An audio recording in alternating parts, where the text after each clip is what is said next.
Hey YouTube, I wanted to give you 6 quick tips if you are looking at buying a family car in 2025 to make sure you make the right decision. This is the second biggest financial decision of your life after buying a house.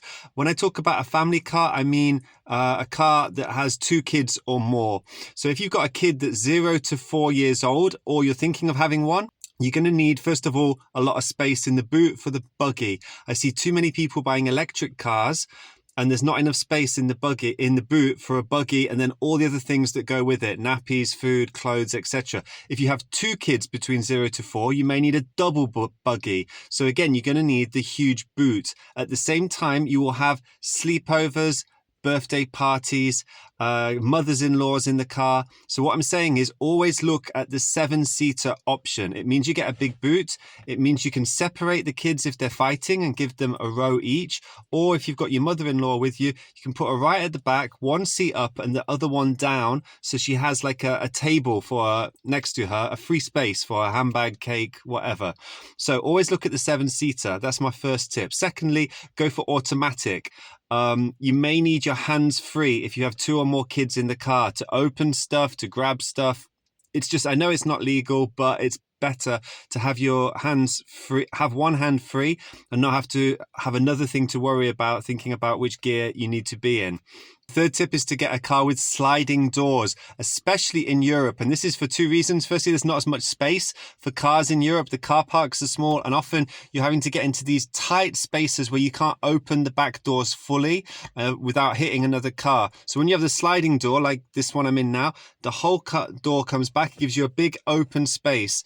The other thing is, if you have boys in particular, they have a habit when they're excited and you've stopped the car of just throwing the door open. And again, it would smash into the car next to you. So sliding doors are very useful, particularly if you have the electric option to open it. Okay, tip 4 is to get a petrol rather than diesel engine, not to get hybrid. I'm not keen on those. The resale value often is lower than you'd expect because it's got a battery in it, which may be a bit worn out. So dealers don't often give you a good price because they're worried that this battery could fail. And often you don't get as much space, and there's just more to worry about with a hybrid. So I'd go for petrol, because of all the short journeys you have to do to the school, to the supermarket, to friends' houses, and so on. I worry with a diesel that you'd clog up the particulate filter. You wouldn't often be able to go on that long journey to clean it out. Also, all the legislation in Europe is making diesels less and less usable. They're going to be banned by 2030 in urban areas. Okay, final tip is not to spend so much money. So in 2025, I'd say the best family cars are the Honda Odyssey or the Hyundai Santa Fe. They look amazing. They've got all the features, the USB-C chargers, lots of space, sliding seats you can move around.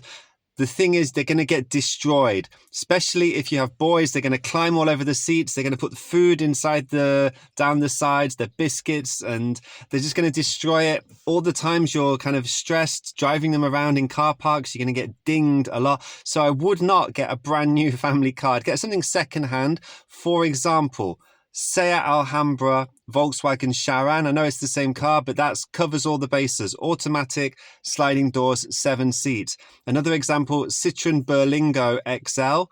Another example, Ford Galaxy. I know it hasn't got sliding doors, but there's so much extra space in the boot. There's those big windows with lots of lights, a nice big sunroof as well if you can get it.